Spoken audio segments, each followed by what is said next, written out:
Things are gonna get crazy!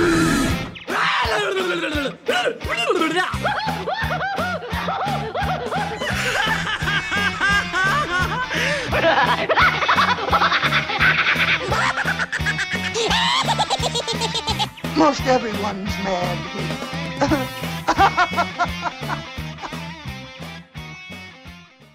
Oh, do we have a wild one for you all this week? Yes, welcome, ladies and gentlemen, to a special episode of AniMat's Crazy Cartoon Cast. And may I say, this is going to be quite an emotional AniMat's Crazy Cartoon Cast, because what's going to be happening in this episode is that we will be going through a lot of different emotions. This will be something that you guys are going to laugh, you guys are going to cry, because this is going to be something that we've got some major news to look into. We got a lot of different things to talk about, some of which not necessarily about animation, but we will dive into a lot of different elements, but we will especially dive into a lot of the cartoons and a lot of the craziness that has happened throughout this week.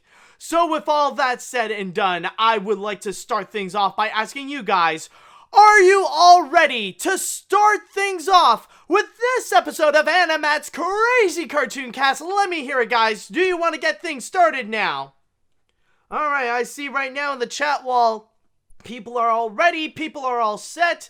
That is good, that is great. Now we can go and officially begin with this episode. And to start things off, well, I just want to go and begin by saying that I really am sorry to do this, but I might as well begin with probably the biggest animation news that we have received this week, and one of the biggest animation news that we have gotten this year in general. Because what has happened is a true tragedy.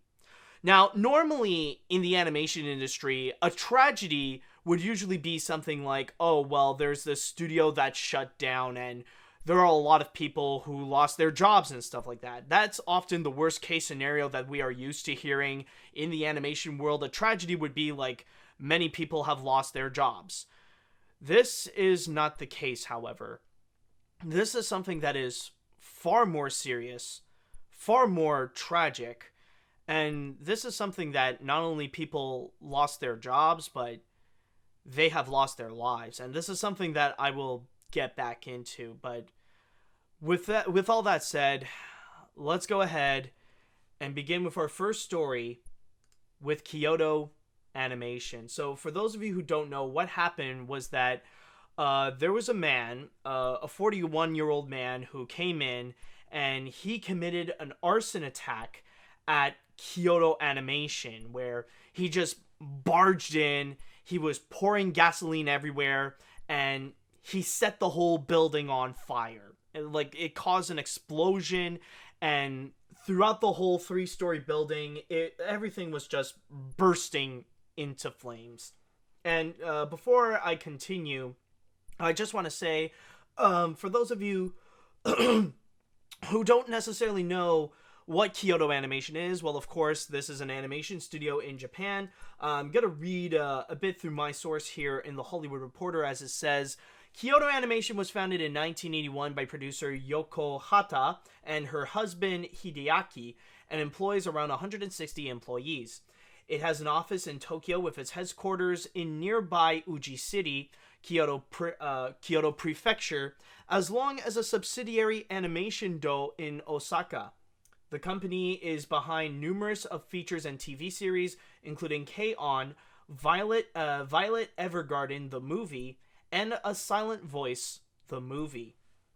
So from there, this is a studio that is actually well respected in the anime community and in Japan as well. This is a company that's been highly regarded in the industry. But because of this arson attack, what ended up happening was that there were some casualties that occurred. There were some legitimate deaths, where it was reported that at least 33 people have been confirmed to be dead, and around dozens of others, around 36 that have been injured because of the fire. And on top of that, the president of Kyoto Animation has confirmed that a lot of the progress that they were doing in terms of the projects that they were working on, whether it be like the animes or the movies, they have been destroyed. Like, a lot of the computers are pretty much dead, and a lot of the progress, of course, like a lot of the papers, they're all of them, well, quite literally, have been burst into flames. They're pretty much gone. So this is an entirely massive blow to Kyoto Animation. And as I stated before, what really is the heartbreaking element about all this is not just the fact that this is a massive setback for the studio itself.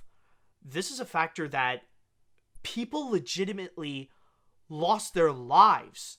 I mean, forget a studio shutting down. Forget people losing their jobs. People legitimately died in this occurrence. People legitimately lost their lives. And it was an attack that was just honestly unwarranted. It was an unexpected outcome. People were just working on their jobs. They were just making their animes. They were just animating. They were just doing their stuff. And then suddenly, out of the blue, this guy came in, throwing gasoline everywhere and just bursting the whole building into freaking flames. Honestly, there is no other way to describe this than absolutely horrific. This is like a full-on, like, this is a mass attack. This is like if this wasn't political, like, the fact that, like, if it were politically driven, this would have been legitimately considered a full-on terrorist attack. In fact, considering that in recent years, like, with all the mass shootings that have been going on in America caused by the far-right terrorists, you know, we have heard of, like, all these tragedies that they would occur and all these deaths, but a lot of these don't even reach up to the numbers of, like, 33 that are dead. And that's kind of the sad thing about all this, is the fact that this is not just a mass attack. This is not just an attack that's, like, tragic in the animation industry. This is just, like, a really horrible tragedy that occurred in general, that left many people died in a very gruesome way. Like, it's one thing to get shot down, but to be burned to death, like, to literally be burned to a crisp, like, there's no way that you can go through a worse way to go through in terms of death. Like, this is something that it's like you die in a slow and very painful way. And it must have been like a true nightmare to be there during that time. And at this point, of course, the entire internet would show their grief onto this. But at the same time, there were a lot of people that expressed anger about this situation, that were really upset and frustrated because when this news first came out, when it was first reported, nobody fully knew as to why is it that this attack happened. Because at the most, like, when this first was revealed, nobody knew who the attacker was. The most that people stated was the fact that this was a guy who didn't really have much association with Kyoto Animation. This was not someone who actually did work at Kyoto Animation. This was not someone who had a relationship with any of the employees there. This was just like some random dude bursting in, and he was literally shouting out, "Die, die, die, die, die!" And you have to wonder why. Like, and that's the big question. It's like, why would this person do this? Why would he go and attack, like, these animators who, like, they were just doing their jobs? Like, they didn't deserve this at all. Like, why would this happen? Now, apparently this mystery was going on for a little bit, but then a day after the attack, we did get a little bit of an answer. There is no official confirmation, but this could be a little bit of an idea, and this is from another source that I'm going to take from Variety, where apparently it states that revenge could be the outcome.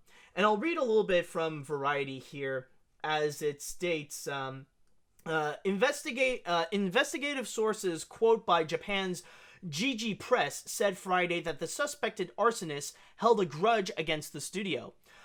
Since Kyoto Animation stole my novel, I poured out the liquid and set it ablaze, the man is reported to have said. So basically, the guy was pretty much saying that, oh, well, Kyoto Animation stole my story, so I'm gonna go and set the whole building on fire. Now, of course, you may think that, okay, the guy is literally insane, right? Well, the truth is, kinda, yeah, he kind of is. So let me just go and read you the whole sentence beforehand, the little paragraph that came before the quote that I just said. On Friday afternoon, the police named the suspected attacker as Shinji Aoba, of no known occupation, who is in custody. Earlier, public broadcaster NHK, citing unnamed sources, described the man, 41, as having had mental health issues and a recent criminal record, including a convenience store robbery in 2012, for which he received a 3.5-year prison sentence. So that's the thing. That's what we are dealing with here. This guy is not just psychotic, but this is also a criminal. So we are legit dealing with a psychotic criminal. Where this guy, he thought like, oh, this whole company stole my novel and turned it into a cartoon or something like that. So his idea, his solution is to just go and set it on fire. And with his criminal record and the amount of jail time that he has spent, you could tell that this is someone who really doesn't care about what happens to himself or if he would ever get punished. Like, there is no limit to this guy. And that's what really makes it kind of frightening. And honestly, just reading about that, like, there, on one hand, at first, I did feel like it was a little bit ridiculous, but then the more I think about it, it's really becoming more and more and more scary, and it makes me a little bit worried about many other companies out there, not just in Japan, but also in America as well. Because here's the thing, as a Disney fan, I've heard of this story so many times before that there's always this one random person coming in accusing Disney that a hit animated film they've created is actually based on a story that they stole and all that kind of stuff. It happens all the time. Like, it happened with Frozen, with Zootopia, with Cars, with Monsters, Inc. Like, you always gotta have, like, that one person who wants to steal Disney's glory when they made a new animated film and say, like, I originated this idea and I'm gonna sue Disney. But many times than not, it just turns out to entirely be a whole scam and stuff like that. But with this outcome right now, the fact that you got this, this mentally disturbed person and someone who would have a criminal record who would go through the same story but decided to go in that extra mile and just set the whole thing on fire, it really does go to show how dangerous this can pretty much be.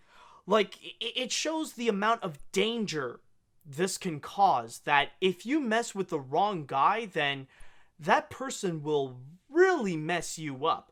This guy is gonna have like a full-on vendetta. He's literally gonna go and come to your place, and he's just gonna have like no mercy and just kill everything in sight. And that's essentially what we see right over here. And honestly, that's kind of why I am hoping that with these studios, that they can take a lesson from Kyoto Animation and try to boost up a bit of the security in terms of like the entrance or people coming in and stuff like that. They really need to be a bit more careful now, because you never know what guy is gonna come in and say like, oh, Disney stole my idea, and then just really go flat out insane out of this. And especially in this day and age of the internet, where information can be easily collected, you never know when is it going to happen. But that, honestly, there is a bit of an element that really does make me worried about plenty of other studios if they mess with the wrong person. If they mess with an actual psychotic criminal like Shinji Aoba, then there's going to be some real consequences. But yeah, but looking at all this, it is a true tragedy. It really is. And I mean, it goes without saying that this is uncalled for, because the many of the people that died, of course, they would have no association with what's going on with the guy, with what the killer accused Kyoto Animation of doing. I mean, these are just animators, these are just artists, these are just people working on their projects, just making anime and making movies, just doing what they can to produce animation. And then suddenly this guy came in, and suddenly their whole life is taken away from them, like, just out of the blue. Like, of course, this is just purely injustice. And you got to keep in mind, though, that this this claim that Kyoto Animation stole his story and stuff like that, this is not officially confirmed, because apparently sources have stated that the guy, of course, he also had some severe burns because of the fire. Like, he must have had some gas on him as well. And so far, the authorities are just waiting until he can recover so that he can talk and explain more about his cruel actions. But yeah, of course, this is just a lot of, I mean, like, it really is unfair. Like, all this that happened, it truly is, it's not just uncalled for, but it really is unfair about what happened. It's unfair to the animators. It's unfair to the workers of Kyoto Animation. And it's unfair to the friends and family of the people that have unfortunately passed away, that this maniac attack just came in and just took away something that these people hold near and dear with these people. It's just, it's heartbreaking. It really is.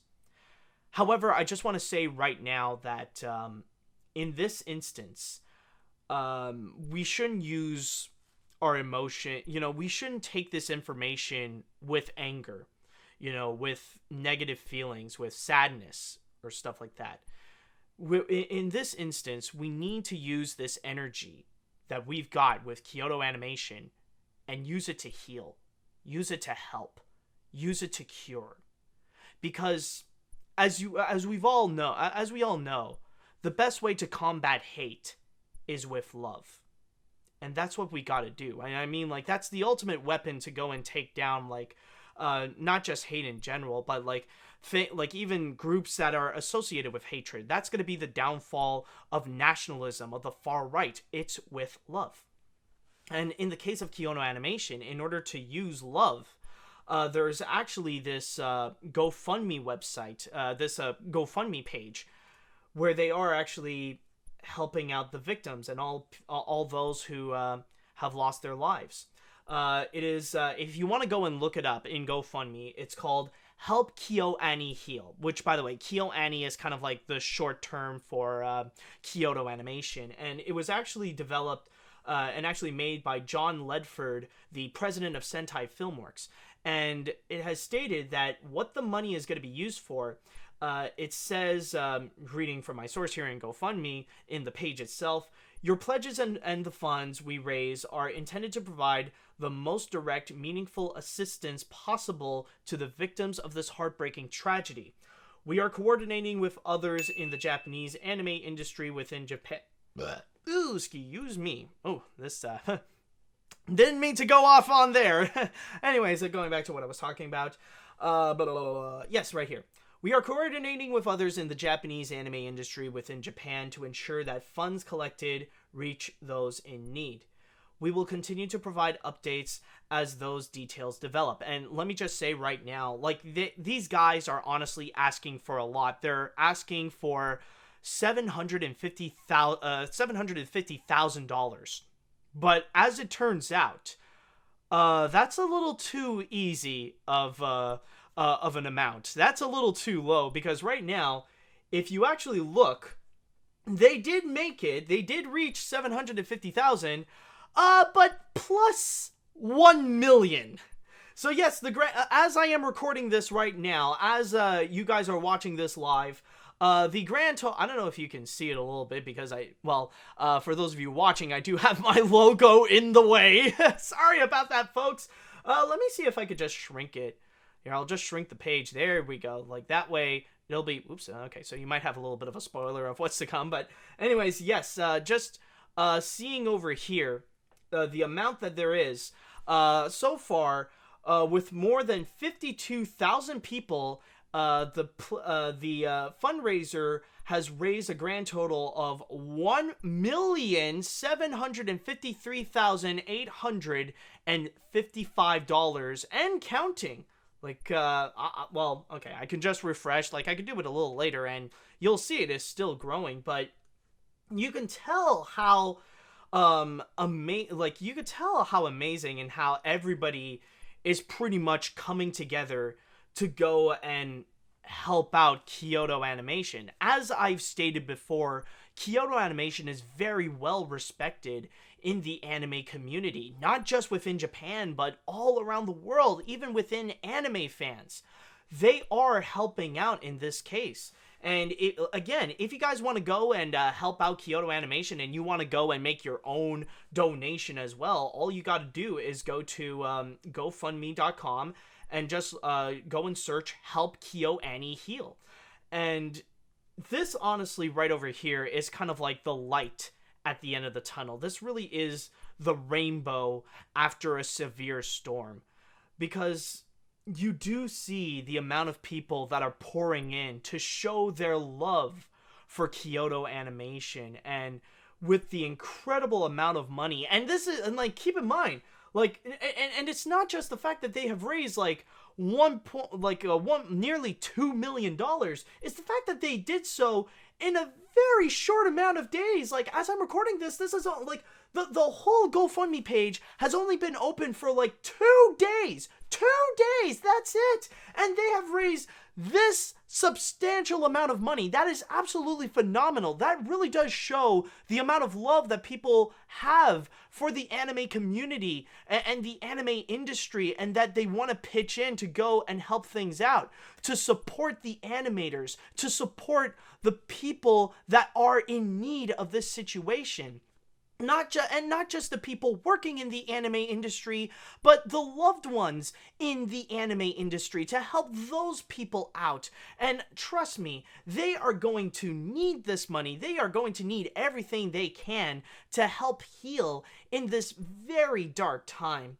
So overall, yes, this really is a very tragic moment. This is honestly one of the most tragic moments in animation history.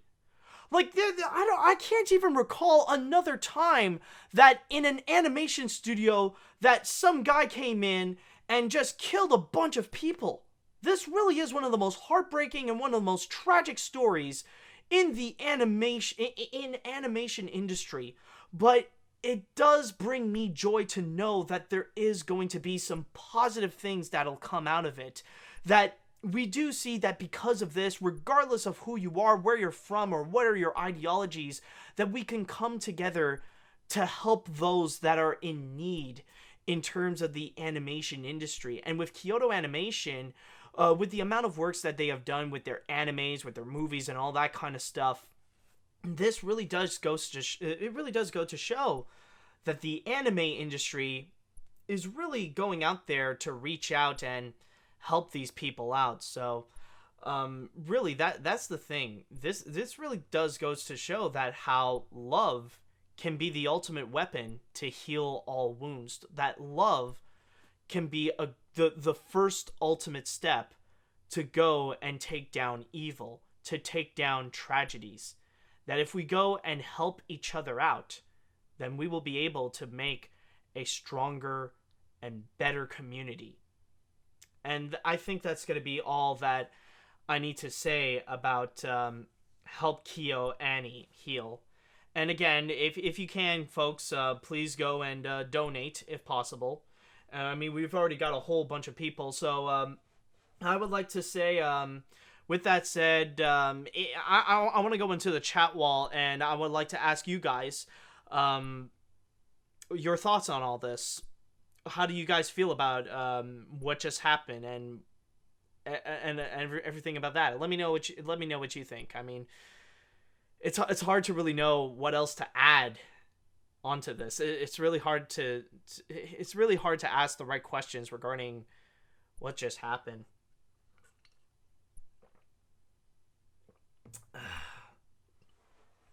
Let me see now. Well, let's see. I tell ya, people who would go as far as burn down not just an animation studio, but any studio full of innocent people and all their hard work for some random petty reason makes me sick to my stomach. I never want to condone death, but the man that did this should be sent to the electric chair sooner rather than later. My heart goes out to the families of the 33 deceased. They're with Isao Takahata now. Yep, they're with Isao. Yep. You know, those animators, I could tell you, if there's one good thing about those animators is that right now, they did get a bit of an upgrade, because I'm sure right now in the afterlife, they're doing better and stronger animes, because, you know, now they can go and work for Isao Takahata. They can go work for Monkey Punch. They can continue, like, making full-on Monkey Punch Lupin the Third stuff up there. Oh, and better yet, they can even make some new works for from Osamu Tezuka. You know, they can make some, you know, they can actually go and meet the pioneer of anime, and they can actually do some more work for him. You know, more Astro Boy stuff, more Kimba. So I'm sure those animators right now, you know, they're making better, you know, I'm sure they're out there, they're going to be working with the legends to make better animes. You know, that's a good way of viewing it. Okay. Let's see. May the lives of those at Kyoto Ani be remembered for what they created in Japanese animation. Those who survive should be given all the love in the world for what they went through. And those like me who are saddened by this will always know you can never truly destroy something. Pray for Kyoto Ani. Yes, that is definitely true. And even though this, and the truth is, when it comes to Kyoto Animation, this is, as I stated, it is a giant, massive setback for the company. Even though they did lose some animators, and even though there's a lot of progress that was destroyed, that doesn't mean it is the end of Kyoto Animation. The company is not shut down. They're still a Kyoto Animation, and they will still prevail. So that's one thing that we can be hopeful in the future, is that this thing, like, not even a full-on arson attack can stop Kyoto Animation. So I'm sure they can still go and continue with their works. It may take some time, but they will go and heal. That's one thing we can be hopeful about the future, is that we know that Kyoto Ani shall heal. Let's see now. What else do we got? I may not know the studio well, except for them making a silent voice, which I'm trying to buy on Blu-ray. But hearing that this studio is being burst into flames, that's an unforgiving tragedy. I'm sorry for everyone, for either those who died from the fire or injured. I hope this studio continues to survive and continue to make more movies and TV series after this horrible attack. Pray for them to survive and more. Strong words, dude. Strong words. Very good. Let's see now. I wonder if this attack at Kyoto will cause other animation studios to add extra security, even for the most friendly of visits, like the time I made a friendly but unannounced visit to Armin Studios. This also reminds me of the Charlie Hebdo shooting in France back in 2015 due to the company showing pictures of the Prophet Muhammad, except that while Hebdo had over 20 casualties, both dead and injured, Kyoto had 70 casualties. Yes, that is actually a good example. Even though with the whole case of Charlie Hebdo, like, that one is more like that's more about like comics. It's more like a bit of a mad magazine.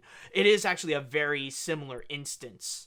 It is a very similar case where there are cartoonists that have unfortunately died. That is actually a very good comparison, and I'm really happy that you did brought that up. Thank you so much.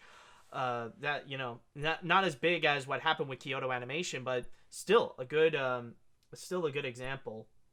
All right, so I think with all that said, I think the final words that I could say in this whole situation is just may the animators and may the workers of Kyoto Animation, may those who have passed away, may they rest in peace, and I do hope that for Kyoto Animation and for the loved ones of those that passed away, hopefully they shall heal very soon.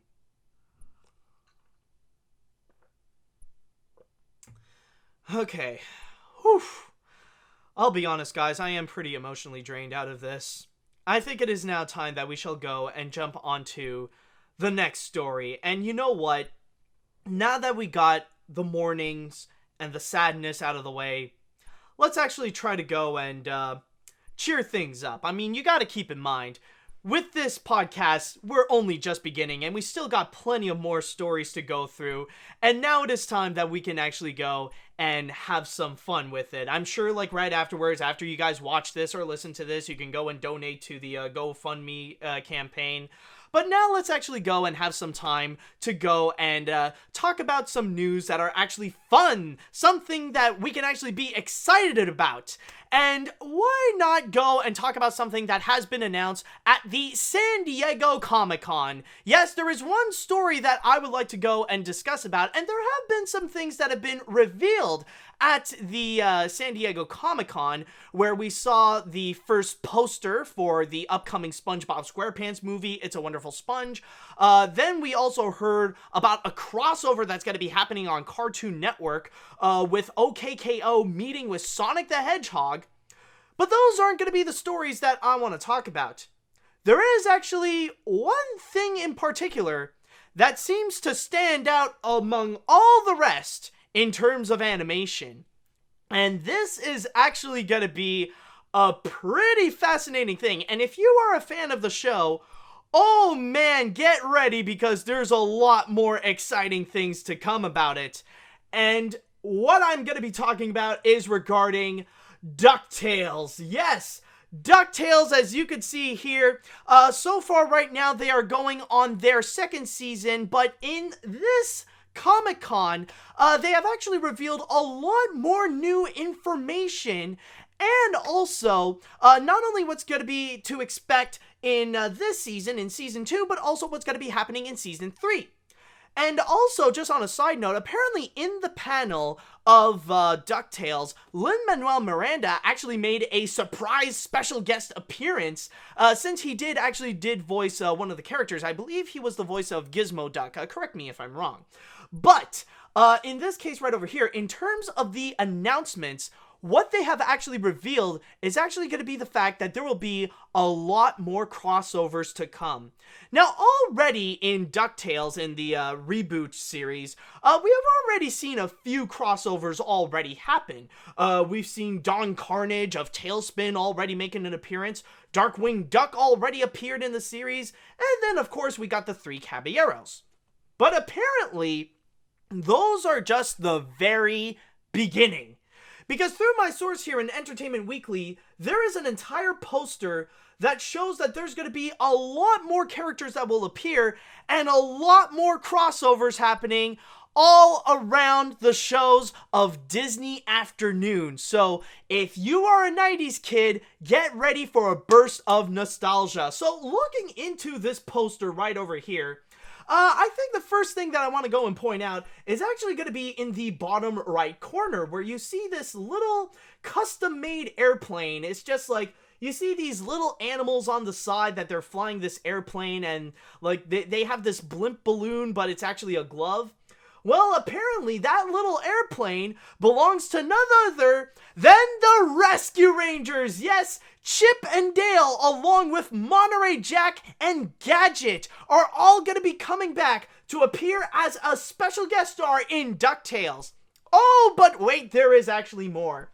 Because in this poster, you do see Darkwing Duck appears, But right next to him is actually his little girl, Gosselin. So yes, not only will Darkwing Duck appear once again in DuckTales, but we're also going to be promised with the return of Gosselin. She's going to be making a comeback as well. And here's an actual interesting thing, though. In this Entertainment Weekly article, they didn't really mention it, and I don't know if this guy already appeared in the show, but if you look right next to Huey on the left, you actually see the comeback of Gene the Genie. I don't know if, now correct me if I'm wrong, maybe he already appeared in DuckTales, but Gene the Genie is actually the genie character that has appeared in DuckTales the movie, Treasures of the Lost Lamp. So apparently he's going to be coming back onto DuckTales as well. And there is actually going to be more characters. Now, I've already mentioned before that Dawn Carnage from TaleSpin already made a special guest appearance. But then, he's actually not going to be the only one that will be coming back from TaleSpin. Because you go and look into the top right corner, you will notice the grown-up versions of Kit and Molly from TaleSpin. They're going to be coming back now as adults, and they will be appearing in the show as well. Oh, but this is just the very beginning. Oh, these are just Disney Afternoon characters. Now, they're not going to be the only ones that are going to be coming back, but also we are going to get some classic characters that will appear in DuckTales. Now, of course, in here, we already got some classic characters already, like Scrooge and the nephews, Huey, Dewey, and Louie. And then, of course, you got Donald Duck on the side. And technically, you could count the three caballeros, Jose Carioca and Pachitos Pistoles. We already got some classic characters as well. Oh, and on top of Ludwig van Drake. Oh my god. One of my favorite Disney characters, by the way. So we got Ludwig van Drake that already appeared on the side. So he's going to be making an appearance. But it's not just going to be them. On top of that, we also got another character whom it's a long time coming that she should be appearing in this show. But finally, she will have her moment. Donald's very own girlfriend, Daisy, will be appearing in DuckTales. Yes, she will finally have her moment in the show. Oh, but that's not all. There is one more major special guest star. If Chip and Dale wasn't enough, if Daisy wasn't enough, if the other Disney Saturday morning afternoon characters wasn't enough, we are also going to be getting an appearance from the one and only, one of the most legendary Disney characters, Goofy, will be appearing in DuckTales, and not just any regular Goofy. This is actually going to be Goofy straight out of Goof Troop. And that is all the big announcements that they have revealed of what's going to be coming up for DuckTales. So essentially, what's going to be happening with DuckTales is that they're pretty much turning this into an entire Disney television universe. Or, how can I say it? A Disney afternoon television universe. I can't really say a cinematic universe because cinematic would mean that it's like a whole crossover with different characters from movies. In this instance, however, this is all from television. So that's kind of the big thing that we have right over here. That's the big news that DuckTales has revealed of what's coming up. And on top, if you do look at the poster, like all the significant characters that have made an appearance in the DuckTales TV show, they are all here as well, including Huey, Dewey, and Louie's mother. She's also there too.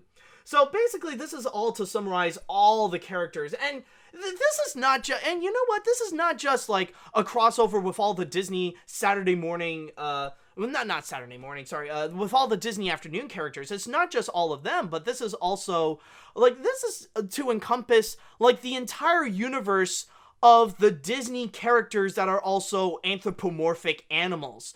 Like, it's not just elements of, like, the Disney Saturday, Disney, why do I keep saying Disney Saturday morning? Sorry, it's not just elements of Disney afternoon. Like, this is also a crossover with elements from the classic cartoons, like, back from the days of Walt Disney, and also from the classic comics of Carl Barks. Like, you may notice that there are a few significant characters that do originate from those comics. And not to mention as well that the art style is inspired by those old comics. It's inspired by Carl Barks, and especially, like, you look at the opening of DuckTales, and it's all a massive homage to his old works, to what he has done back then.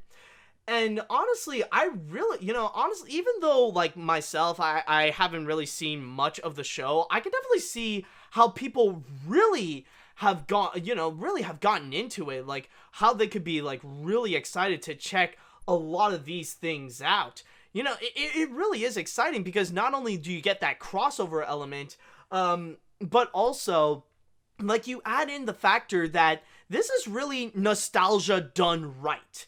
Because there is a good way and there is a bad way, and ironically enough, Disney knows how to deliver both of those, because you got the live action remakes, and that's kind of a bad way of doing it, especially when you got the Lion King release, which I'm just gonna say right now, it is exactly just like the animated film. There's little to no difference whatsoever, and so far, the reactions that people are getting out of this is very mixed, and, like, you see people just going straight down the middle in terms of, like, how they feel about it or their rating and stuff like that. But then you have this, where they're not just rebooting, like, the Disney afternoon shows trying to capitalize on nostalgia. Like, they're also trying to make this whole crossover element where they're integrating these characters onto this DuckTales universe, that they're trying, they're already making DuckTales like this epic adventure, but now they want to see, like, what else can they do to add in elements from some of the other stuff. And this isn't just, like, from the old cartoons or the comics or even from the TV shows. Like, sometimes you get reference from other stuff as well. Like, I remember there was, I saw this clip a while back, and it featured Huey, Dewey, and Louie's mother, where from there, she saw this little alien, and she tried to comfort the little alien, and she actually sang this little tune, but the song itself is actually inspired from the video game. It's actually she was literally singing the Moon song, but she added in some lullaby lyrics. So that really goes to show that it, like, this whole project, this whole DuckTales series is a labor of love, and one of the few things that can show you how reboots can be done right, especially how reboots can be done right on television. Like, going through here, like, I can imagine that for fans of the DuckTales series, they could be massively excited over this, and especially for 90s kids, that they would actually see the comeback of, like, their favorite characters, like, but and it's not just, it's not just like, oh, the same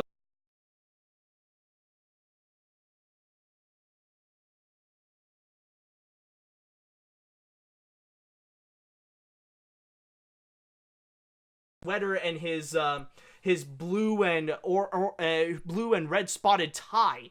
So, like, this is a callback to that, but you get to see them in a new and fun, epic way. And you see them adding in, like, an extra element to the, like, how they fit in, and see how all these characters would fit into the story. Like, how Jose and Pachito, how they were added into the story, and how they knew Donald Duck. It might be a little bit different than how it is from the original animated film or from the Legends of the Three Caballeros series, but still, it is very unique and, kind of a fun way that does fit well in this DuckTales series.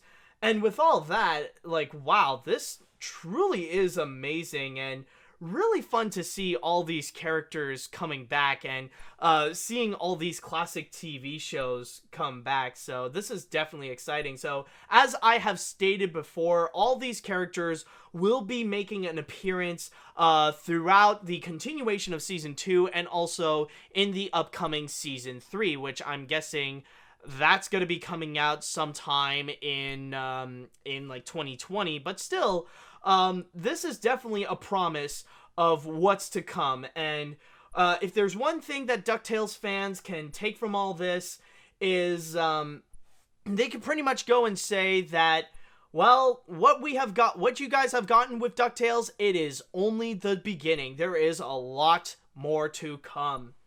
And with that said, I would like to go into the chat wall, and I want to know, what do you think about the ultimate comeback of many of these favorite nostalgic Disney characters? If you guys have seen DuckTales, if you guys watch DuckTales, are you guys excited for this? Or even if you're not, are you guys excited to see the comeback of Goofy from Goof Troop, or Kit and Molly from TaleSpin, or the Rescue Rangers? Let me know what you think.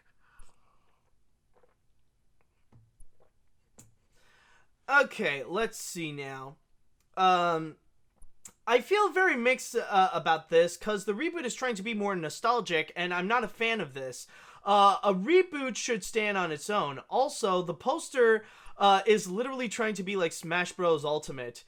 That is actually oh wow, I did not notice, but that is actually very true. Like, you know, it really does bring out the exact same vibe as Super Smash Bros. Oh, actually, you know what? Let me go and double check. I need to go and look it up. Hold on. Super Smash Bros. Ultimate cover, because that is very true. You look at the comparison, and it's very much like that. Here, I'll just take, maybe I could just use this picture. Yeah, okay. So I'll just go and show you guys, like, just as a bit of a comparison, right over here. There we go. So like, even though the poses are definitely different, you can see the strong similarities. You can see the similar kind of vibe that it's bringing out. You see, like, how all the characters, like, you got the sun that's, like, right on the top center and reflecting the light, and then you see everybody that's, like, making a pose as they're, as they're jumping down from the sky. You know, like, I could definitely see the strong similarities. It would not surprise me that this is the direction that they wanted to go with this poster, but still, it does make it cool regardless, and it does, like, and it really does sell the same thing as, like, Super Smash Bros. Ultimate. Like, it brings out that vibe that everybody is here. That's what it's trying to say. Like, you look at this poster, and it's trying to tell you that everyone is here. So, yeah, it is a good point that it does try to emulate that, but for me, I think that does make it pretty cool. Okay, let's see now. DuckTales Season 3 looks awesome. I never grew up with these characters, so it will be great for the DuckTales to reintroduce these characters to me to know more about them. I haven't been this ambitious about a crossover since Avengers Infinity War. I wonder who will play Gosselin since Christine Cavanaugh has passed away in 2014. I saw the first few seasons of DuckTales, and it was fun and adventurous. Do you think the mouse himself will be in the reboot? Oh, that is one thing that I do want to talk about, and you do bring up a very good point. I wanted to talk about this because, keep in mind, we just got so many of the classic characters coming back. Like, we got Daisy, we got Daisy, we got Donald, we got Huey, Dewey, and Louie, we got Scrooge, we got Ludwig von Drake, we got Goofy, we got Chip and Dale. It would not surprise me whatsoever if, like, and this could actually be something that they'll save for, like, the grand finale of DuckTales. Like, if they make a series finale, then the last final guest star that they need to bring, it's gotta be Mickey Mouse. I don't know how they're gonna do it.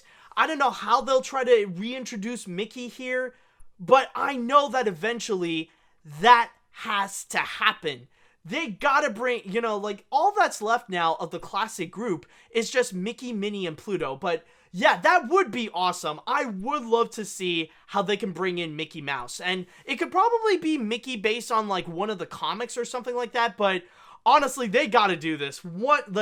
Honestly, they're heading towards a direction where they have no choice, but inevitably, they gotta bring Mickey over.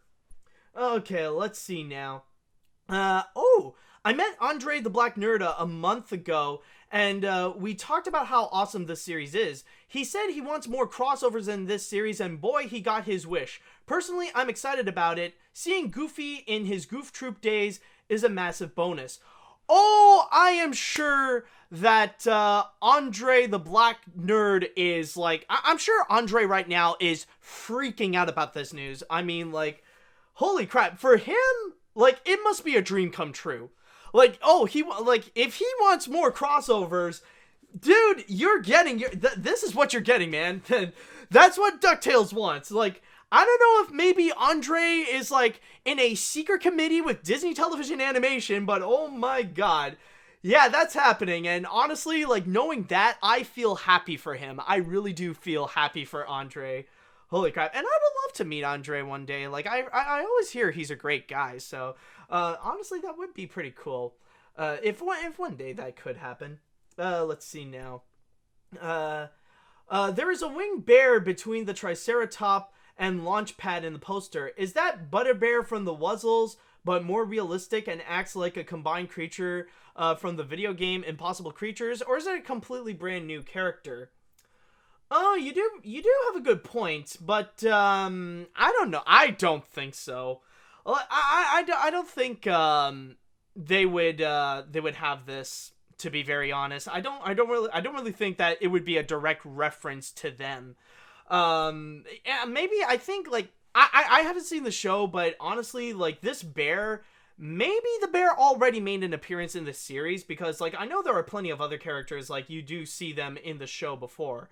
So like I know like in this poster it encompasses all the characters past, present, and future. So maybe we've already seen these characters, and maybe that was one of them, but I don't think it's a reference to that at all. Let's see now. It's really cool that they're bringing the Rescue Rangers, the Wuzzles, TaleSpins, and Goof Troop into DuckTales, and I hope we see the Gummy Bears very soon. That could happen. I mean, they are in the right track to bring in the Gummy Bears, so you never know. Alright, I'm gonna read one more and then we're gonna move on to the next story. Life is like a hurricane here. Oh god.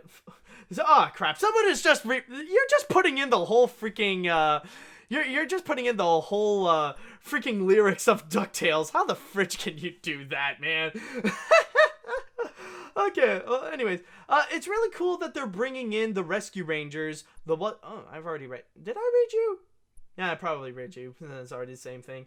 Okay, anyways, I think we're all good with this, so, yeah, so if you guys are excited for DuckTales, there's plenty more to come, so all I can say is just, I don't know when these characters specifically are going to be coming out, but all I can say is just keep watching DuckTales and, see your favorite characters come back. Okay, so with that said, let's go ahead and jump onto our next story. I definitely feel much better, and I definitely feel excited to go and continue the rest. So now going on to our next story, what I would like to talk about, first of all, I just want to make a little bit of an introduction for this story, and I just want to say that you might have heard about one of the biggest news, or one of the biggest movie news that happened this week, is that Taika Waititi has signed on to direct the fourth Thor movie, which, thinking about it honestly, fourth Thor really does sound like a very nasty tongue twister. Like, seriously, try it out. Fourth Thor.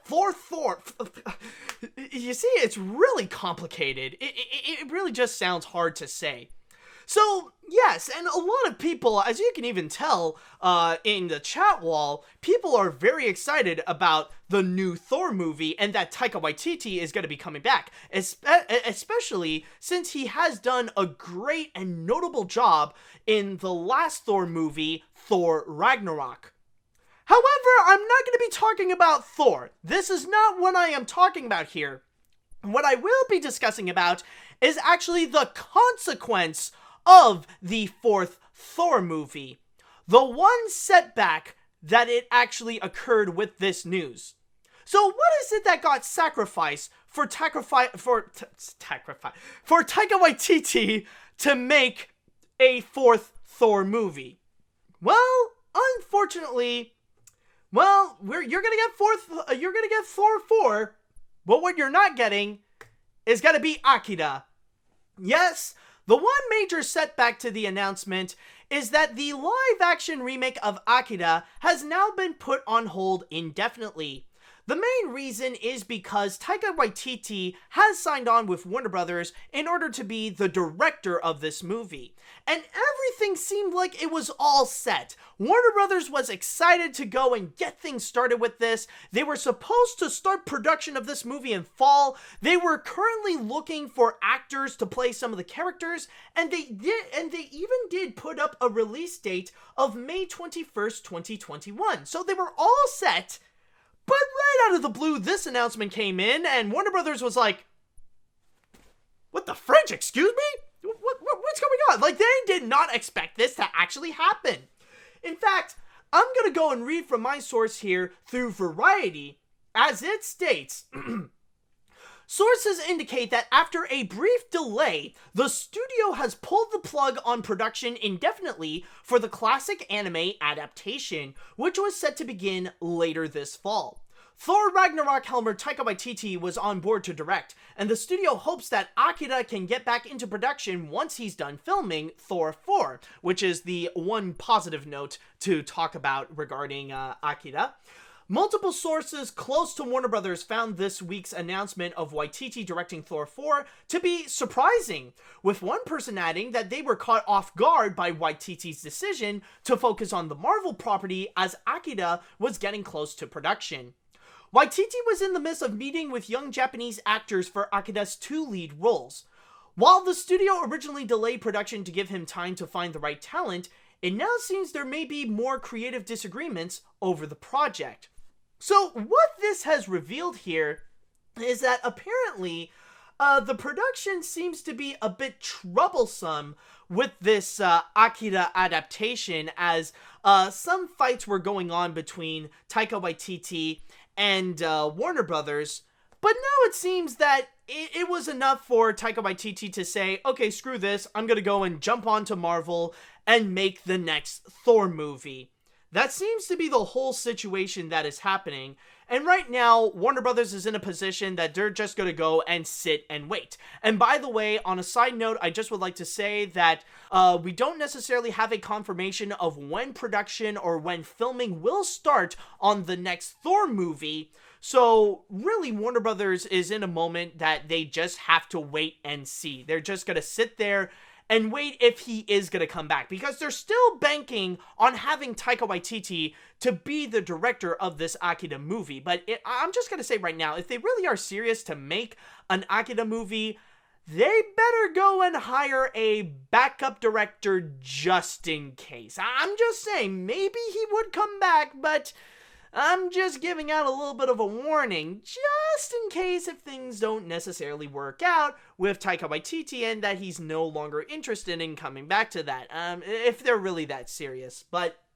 with all that, you know, with all this happening right over here, honestly, I think it's time that, I know there have been plenty of other announcements regarding Akira, and I did skip over some of those, but I think with this announcement, I feel like, alright, now it's gonna be time for me to be a bit serious, and I gotta come clean with my thoughts on this whole live-action production of Akira, because this may be a bit of a controversial opinion, but I'd rather have it out, you know? I'd rather express my thoughts, and I'm gonna be honest, folks, I think Warner Brothers should let this project go. I think it's safe to say that they gotta give up on Akira. They just need to, you know, really let this go. They should not make a live action remake of Akira. And I got a few reasons. Like, number one, do you guys realize how long it's been that this movie has been in production? Do you realize the amount of years, or I could even say the amount of decades, Warner Brothers took in order to try to make an Akira movie? They went through so many different directors, so many different people, so many different actors. There were so many people that were involved with this project, yet through numerous of circumstances, it just didn't seem to happen.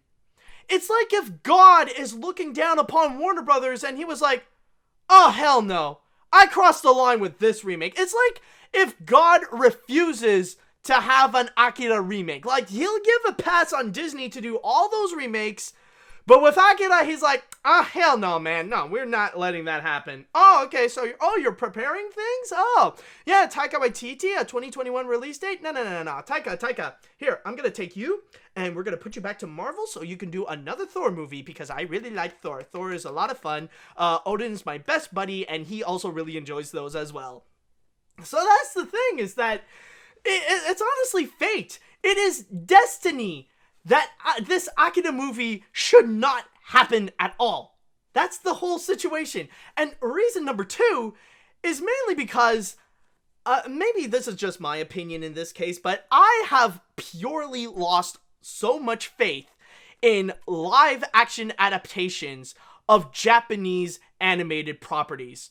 Because it often feels like, or most often than not, that whenever that happens, they not only fail, they become a massive disaster.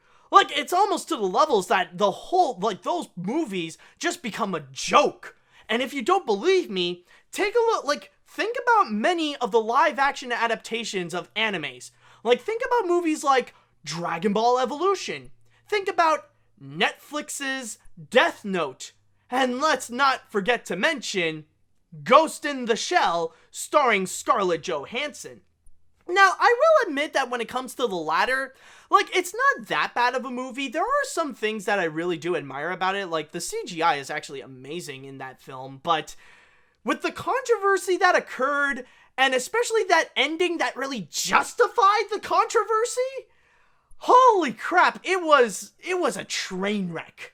Like, that whole that movie in general just became a train wreck, especially that it was also a box office bomb, and it really did go to show that making these movies, they're just disasters. They're more trouble than they are worth. And even the Japanese are having such a hard time trying to make an adaptation of their cartoons. Like, you might have heard that they did, like, live-action versions of, like, Lupin the Third, or especially they got, like, a whole, like, collection of live-action movies based on Death Note, and a lot of those films, they're not that well received. So, it's global that people are having a hard time to adapt animes into live action. Now, with that said, though, I'm not saying that all of them are bad, that if you see a live action film based on an anime, then it's automatically terrible. That is not what I mean at all. One good example that I can think of, honestly, is actually the live action live action adaptation of Speed Racer. You know, it's not a great movie, but I will give it that it was actually pretty well done. Like, I gotta give props to those filmmakers. They did a pretty solid work on that one. That actually turned out to be pretty enjoyable, and like, it was like, as time passed by, it's like, okay, that kind of, you know, it started to rub me the right way. I think that's the best way to put it. And on top of that, you also got movies that are anime influenced. You might have heard films like the ones by Quentin Tarantino, especially with Kill Bill, that were highly influenced by anime. And then, of course, let's not forget about the Wachowski sisters, that they have done some amazing works with, like, The Matrix, and really revolutionized how movies are today. So, of course, you got some examples that are good, but for the most part, they can get pretty bad. And this is what I feel like right over here with this Akira movie. With how long it's been in production, I feel like, honestly, if they do end up making it, then it could end up being a disaster as much as what we have seen with stuff like Ghost in the Shell or Death Note. That, honestly, it's just gonna, you know, it's not gonna be worth the amount of years that Warner Brothers tried to make in order to go and try to adapt this movie. Honestly, it's just a project that they have to let go. Now, on a side note, though, some people did bring up Alita. Some people did bring up Alita Battle Angel. I did forget about that one, but honestly, when it comes to Alita Battle Angel, I really do consider that one as a little bit of a disaster as well. Not to say really the movie itself is terrible, but it's more the factor of, like, the outcome that came out of it. I think, like, Fox kind of ended up, like, they kind of made, like, they didn't lose money, but it's kind of like it broke even. It didn't do as well as they hoped for at the box office, especially with the way that they try to hype up that this is from James Cameron and Robert Rodriguez. And especially the fact that you got so many incels that are supporting the movie in all the wrong ways. Because of their sexist ideologies, you see those people that even to this day that they have this angry grudge against Captain Marvel, almost as much as the guy, a grudge that can only be compared to the guy that burned down Kyoto Animation. Like, they have that much of an unhealthy grudge. And at that point, they're mostly using Alita Battle Angel as kind of a cover-up to pretend, to show to the public that they think, to make people think that they're not sexist in a way, which honestly they all are. They're pretty much praising and giving love to Alita Battle Angel to all the wrong reasons. So that's why, like, the outcome of Alita Battle Angel, it did not work out as well as probably the studios expected it to be. So at that point, honestly, with all those examples, going back into Akira, I feel like with this one, it's just, it's not worth it. But I will say, though, that when it comes to Akira, I do understand why there are people who are actually very excited for this to actually come out.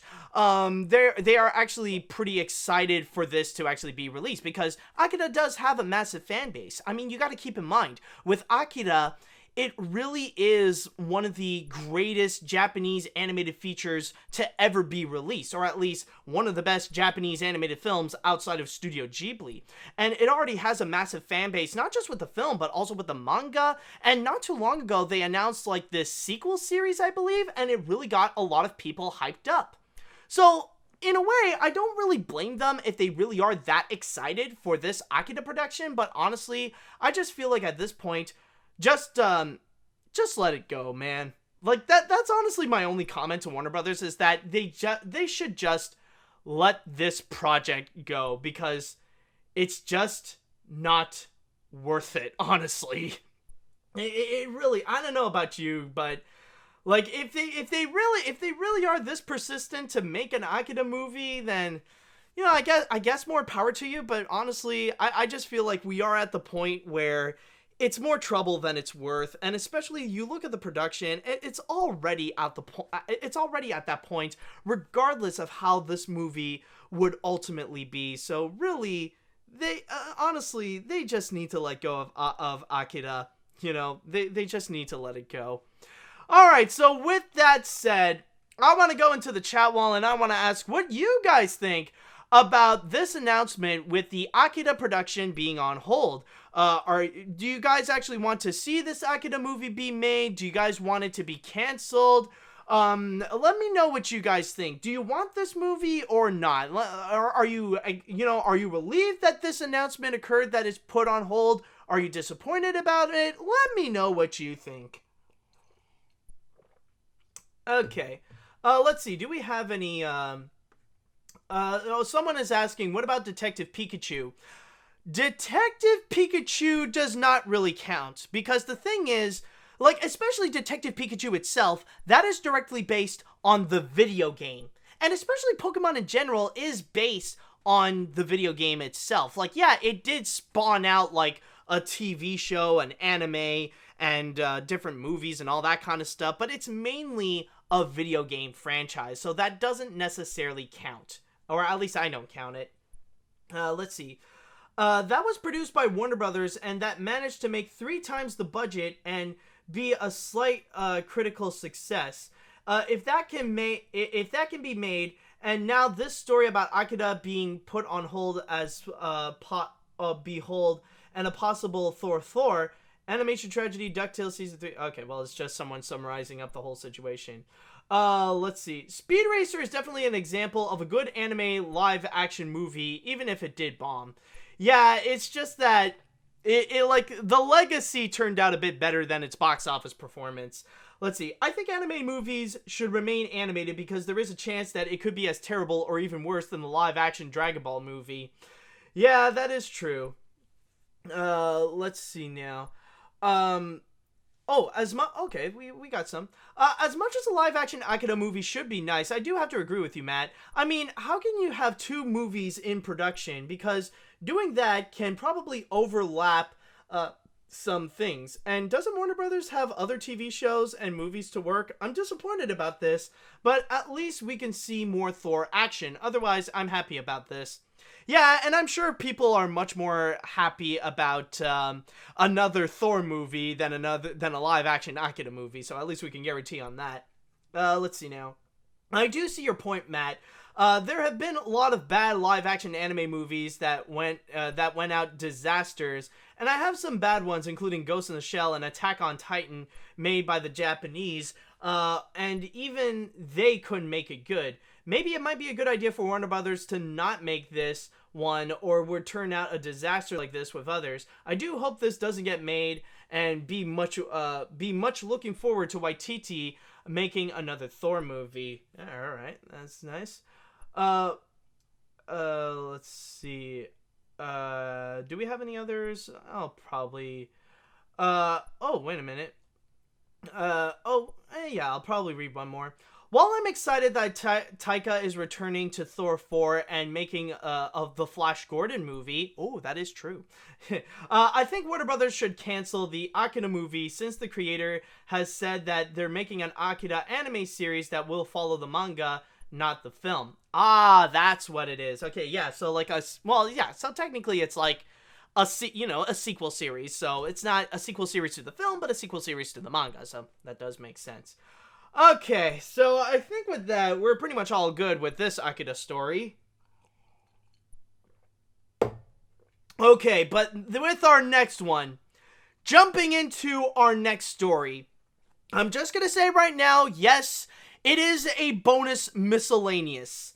However, even though this is not an animated film, even though this is not a cartoon, this is definitely in the category of the crazy. Because you'll see it when you watch this trailer, you'll know why I just had to go and talk about this. Because, holy crap, it's definitely one of the most talked about trailers, but it's definitely one of the most strangest, and the kind that it would make you pretty uncomfortable. And let me just say right now, guys, I don't think this live-action remake of The Cat Returns is a good idea after all. So with that said, let's go ahead and take a look at Cats. Well, ladies and gentlemen, that was Cats, based on the popular stage musical by Andrew Lloyd Webber, and I believe it says with T.S. Eliot as well? With T.S. Eliot, yep. That's what we got.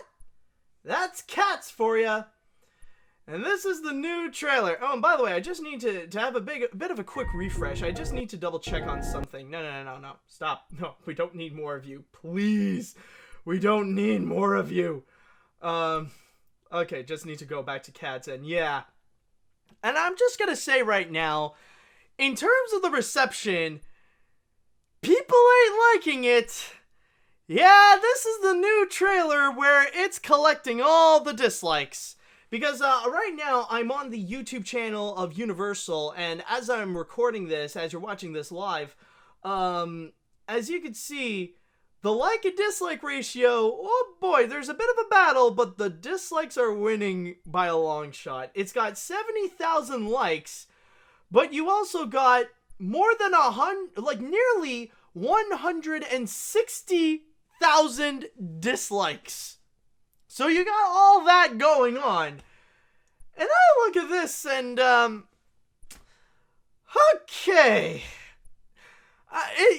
It's like, it really is the kind of thing where you have to ask, what the fridge did I just watch? Because, like, you look at all this and you just don't know how to feel. But, I talked about this with a friend of mine, and he actually described it best.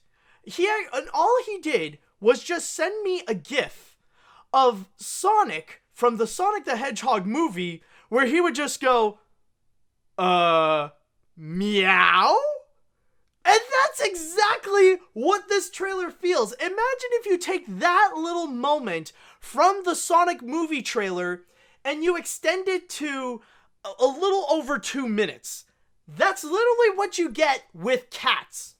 And I just want to put in context that even though I have not necessarily seen the entire stage musical myself, I've never seen it, but I am very well aware of it. I know what it is, and I know why it's popular and why it does have like a cult following with its own uniqueness. I do understand like technically what they're trying to do, and like when you do look at the musical, like yes, you do have people that are kind of like dressed up like this. I don't know, like if I could find somewhere where like you would have like a whole group of people, but yeah, it's a little bit like this, where you do have people dressed up like cats, and it's a musical all about alley cats. That's the whole situation. But here's the catch, though. Sometimes it works well on stage. That doesn't mean it can work well on the screen, because like when you do watch Cats the musical, like you can get into it because you know that these are people in costumes. Like you know that it's through the stage that it's transporting you into a whole new world. Here, however, they're trying a little bit too much with the special effects, and it results in something strange, something uncanny. It just looks weird.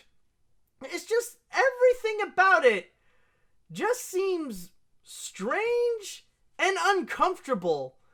Like this isn't really costumes. Like when you watch Cats, like okay, you know that those are people in costumes. This looks like mutated people. This is people that, like, you look at this. This is just a whole group of people that they just got cat DNA put onto them, and now they're becoming this weird cat-human hybrid, and it looks weird. It looks uncomfortable. But the weird thing is that, like, as we all know, this is not necessarily the first time that we have seen, like, these human-cat hybrids in movies before, and it's been done, like, several times before, like, in whatever, Dr. Moreau movies, or, you would watch, Monkey Bone actually has one, or even, The Cat in the Hat with Mike Myers. And that's kind of the funny thing, is that apparently a lot of people right now, they're pretty much apologizing to Mike Myers for their comments in the past of The Cat in the Hat, because they seem to like The Cat in the Hat a little bit more than this. So why is it that this one in particular is a lot more uncomfortable? And I thought about it, and yes, it is true that there's a lot of the uncanny valleys where, like, a lot of the cat elements are too realistic on these people. But the thing that makes it weird, the thing that kind of makes it uncomfortable, it really is the fact that they're all small people. That they're all the size of real cats. Like, they're supposed to be shrunken down to the size of, like, 2 feet tall max when they're standing. And I think that's the reason why, at least for me, that this is uncomfortable. That they look like weird creatures. It's not the fact that, like, they're people morphed into cats. It's more the fact that they're 2 feet, they're little people. They're just 2 feet tall. I want to see, like, a legitimate average-sized person just walk into the scene where you see all the cats pointing when they're outside of New York. Like, you just see this one guy who's like, "Hey, get out of here, you mangy cats! What the frick are you doing here?" It's like, it just looks weird. It looks uncomfortable. The fact that you got, like, actual, like, cat-sized people. Like, that's what it is. It's cat-sized people just walking around, singing and dancing, and that's what makes it strange. That's what kind of makes it uncomfortable. That's why, like, you kind of get this uncanny valley, and why everything you see here, it looks weird. And maybe it's just the selection of the clips that we have, but I would also add in some of the choreography it's weird as well. Like, I don't know if we can get a good look of, like, some of the choreo, like, at least some of the dance moves that we got. Like, you got some people dancing, but it's not really dancing. But, like, as you can see, it's just people, like, spazzing out a little bit. Like, you got some actual dance moves, but then, like, you also got some people, like, you know, just putting a beat, you know, just like, boom, boom, boom, boom. Like, you know, they're just walking around like, boom, boom, boom, boom, boom, boom. It's like, what the fridge is this? It almost, you know, it almost looks like they're, like, each of these moves, you know what it is? It almost looks like it's hacking a hairball. Like you see this pimp cat coming in, it's just like, you know, it's like he's walking in, sorry, hairball, alright, let's actually dance. That's what it actually feels in this whole situation. You know, there's just so much about it that just feels uncomfortable, that just feels kind of weird when watching it. But I will say, though, that in the context of this movie, I do get what they are trying to do. Like, as a movie, like, I know what they're doing. Basically, what Universal wants with this Cats musical is that they want to make another Misérables.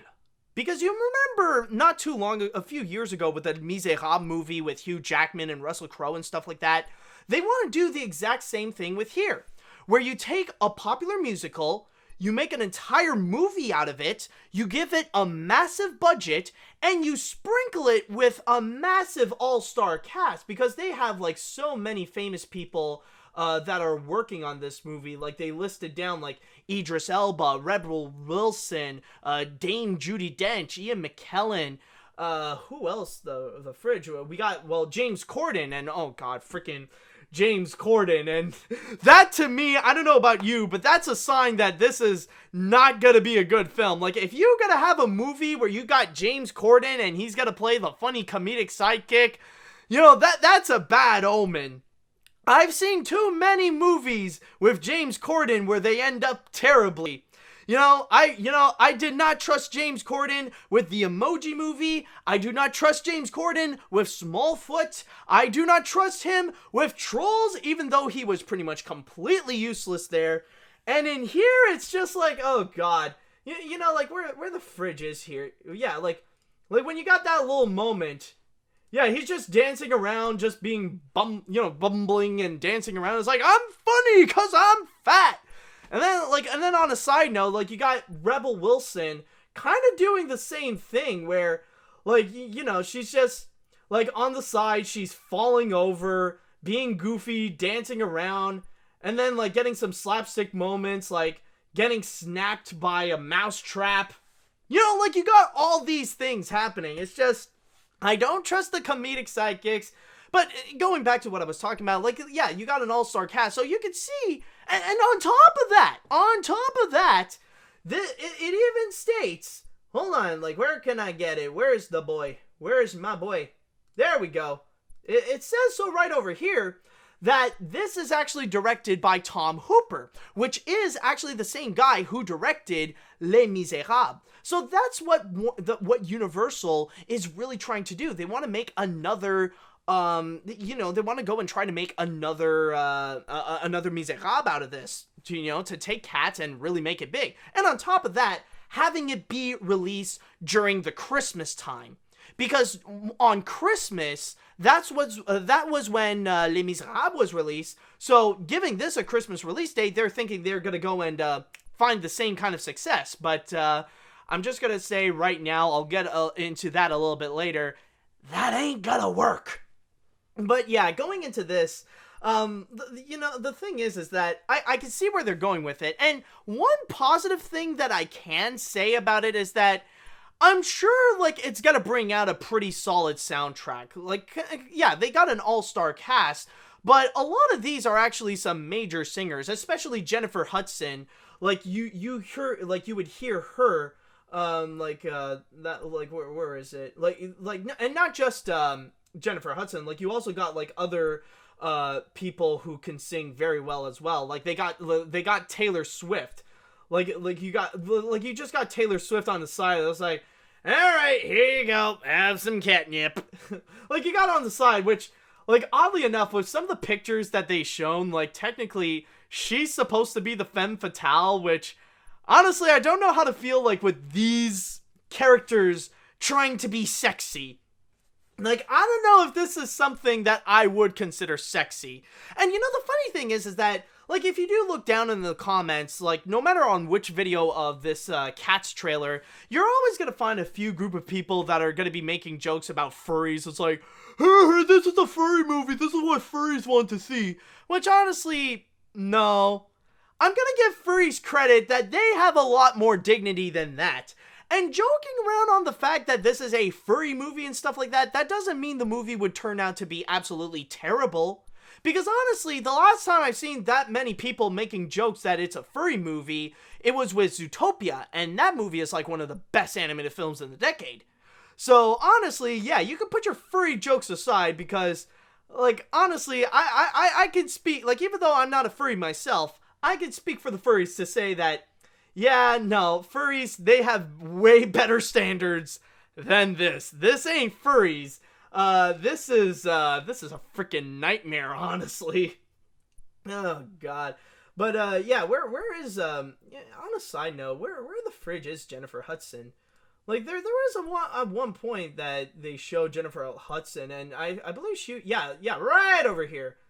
Yeah, like, right here. Like, she's the one who's belting out, like, the whole adaptation of Memories. And I'm sure, like, the soundtrack itself, it's gonna be, you know, I'm sure, like, it's gonna be epic. I'm sure it's gonna be something that people are gonna really enjoy out of this. Maybe, I just want to see, like, you know, honestly, for me, I just want to double check to make sure, like, did I say her name correctly? Let's see, Jason Derulo. Wait, is it Jason? Did it actually say that correctly? Is it? Yeah, Jason Derulo. Okay. It wasn't just me. Yeah, Idris Elba. Yeah, Jennifer Hudson. Okay, so it is Jennifer Hudson. Good. You know, I'm not wrong on that. So yeah, honestly, just looking at this, it does make me wonder, like, yeah, maybe the soundtrack is going to be epic. Maybe the acting is going to be pretty good considering the amount of amazing celebrities that they got. But the real question is, are you guys willing to sit through 2 hours of this? Like, do you want to, like, do you want to sit through 2 hours of these weird looking 2-foot cat people just running around? Is this something that you guys, like, is the acting and the singing gonna be worth it? And I mean, who knows? Maybe I could be wrong and this could turn out to be, like, an amazing movie. Like, this could turn out to be, like, the Best Picture Academy Award winning musical. Who knows what could happen? But honestly, with this trailer, it definitely made a very bad first impression. Oh, God, yeah. And it said, the tagline apparently is that you will believe. Yeah, I don't know. Yeah, honestly, so far, I'm just gonna say, yeah, I believe this is not gonna be an enjoyable experience. And the fact that it's gonna be released on Christmas, holy crap, it is doomed to fail. Because, yeah, you want to be released during Christmas time? You want to go and do that? Dude, good luck with that, because you're gonna be released around the same time as Star Wars and the next Jumanji movie. And considering that, and it's not just going to be Star Wars, it's going to be the final movie of the recent trilogy that we got. Like, this is honestly something that even the haters of The Last Jedi is going to look at this and go, yeah, screw this, I'm going to go and check out Rise of Skywalker, which, let's be honest, we know all those haters are going to spend their money on The Rise of Skywalker anyways. So, yeah, honestly, I look at this and I just feel like, yeah, excuse me, Rise of Skywalker, can you come over here? Yeah, you see this thing? Execute Order 66. I'm just saying. So that's honestly how I feel. Oh, and some people are also pointing out Spies in Disguise. Yeah, I don't know. I think that's also going to be something that'll be like Cats, and it's going to fall on, you know, it's going to be trapped under, like, the box office wave of Jumanji and Star Wars, so I don't really have much hopes on that either for the box office. So, honestly, looking at this, nah. So far, my first impression, I just look at this and go, nah. That's all I could say. It's just, Nah. Alright, with that said, though, I want to go into the chat wall and I want to ask, what do you guys think of this trailer of Cats? Did you guys actually like this? Did you guys not want to see this? If you're a fan of the musical, do you want to see this? That I would like to know. I would actually be interested to know from the point of view of someone who is a fan of the Cats musical. So let me know what you think about this. Okay, let's see now. So when you mentioned Hugh Jackman, I pretty much want him to voice Jonathan Harker in a Disney adaptation of Dracula. I'm getting off topic. I pretty much don't really have plans on watching this movie. Really, they have this kind of cast. I don't really like movies with furries, and I'd rather watch the Zootopia TV series rather than this. Oh, okay. Oh, actually, I almost forgot to mention, just on a side note, and there is actually you know what? Someone just actually mentioned this, so let me just read this comment. The saddest thing about this is that Steven Spielberg wanted to make an animated adaptation of Cats, which would have been created by his own animation studio, Amblimation, back in the 90s, before the movie was canceled when the studio shut down in 1997. And that is actually a very good point. I almost forgot to mention it. Thank you so much, dude, for bringing that up, because yes, originally there was supposed to be an animated film of Cats, and to be very honest, like, when looking at this movie, it really should, like, this is a case that it really should have been an animated feature. Like, that would probably be the only way to truly do this movie justice visually. Because, you know, you can't really have people dressed up as cats running around, because then it would look weird. Case in point, this freaking trailer. So at least having animated cats, it would actually make sense on the factor that you can easily get into this world. Like, you can be sucked into the world of cats. You know, you can get into it. That, like, you can buy into the fact that these are actually cats. And then from there, you can get sucked into the acting and the singing and all that kind of stuff. So you can, you know, it would have been much better if they did actually make an animated feature, but that doesn't seem like the direction they wanted to go with it. And it's unfortunate that the Steven Spielberg movie didn't actually happen, mainly because, well, it's Amblimation, and it was sadly a very short-lived studio. And I mean, like, they only released 3 movies with Balto, We're Back, A Dinosaur Story, and Fievel Goes West. So from there, you know, it is kind of unfortunate, because it would have saved us the trouble from, well, having this. So really, that's honestly, you know, honestly, it really should have been an animated film. You know, honestly, it's the kind of story that really could have done this movie justice. Okay, anyways, back onto this whole thing. Now, I would like to give my sincerest apologies to Sonic the Hedgehog. There could be much worse use of CGI. There is such a thing as being too faithful. In fact, I can clearly see the celebrities' faces on the bodies of an inbred feline in what truly adds to the uncanny valley. The sisters of Plentitude from Doctor Who are better humanoid cats, and that show has a lower budget, so there's no excuse. Exactly! There are better, you know, there are plenty of ways to actually show, like, actual cat people. This is not one of them. And, you know, a lot of people do comment, and it's like, oh, this is worse than the Sonic the Hedgehog thing. Not really, because that thing was still really bad, man. I think, honestly, it's still kind of, like, I would say this is kind of, like, on par, because let's be very honest. You take that CGI Sonic the Hedgehog, you put it in this movie, it wouldn't really make much of a difference. It's like Sonic would kind of blend in with the whole thing. Like, you would just see Sonic like, boom, boom, like, gotta go fast.